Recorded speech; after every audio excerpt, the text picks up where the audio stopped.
أعوذ بالله من الشيطان الرجيم.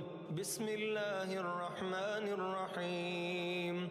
يسبح لله ما في السماوات وما في الأرض الملك القدوس العزيز الحكيم. هو الذي بعث في الأميين رسولا منهم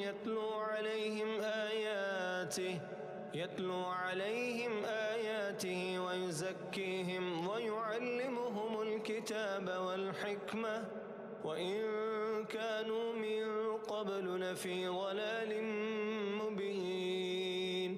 وآخرين منهم لما يلحقوا بهم وهو العزيز الحكيم.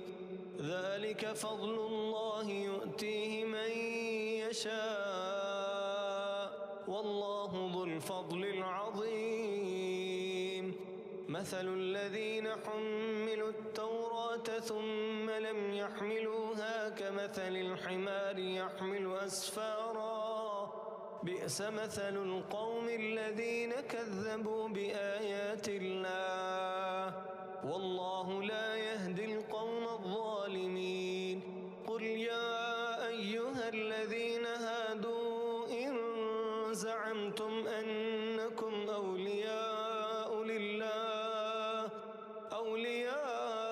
لله من دون الناس فتمنوا الموت إن كنتم صادقين ولا يتمنونه أبدا بما قدمت أيديهم والله عليم بالظالمين. قل إن الموت الذي تفرون منه فإنه ملاقيكم ثم تردون إلى عالم الغيب والشهادة فينبئكم بما كنتم تعملون.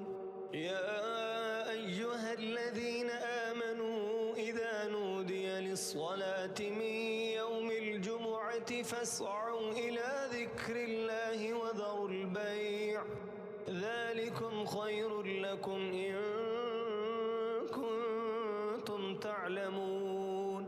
فإذا قضيت الصلاة فانتشروا في الأرض وابتغوا من فضل الله واذكروا الله كثيرا لعلكم تفلحون. وإذا رأوا تجارة أو لهوا انفضوا إليها وتركوك قائما قل ما عند الله خير من اللهو ومن التجارة والله خير الرازقين.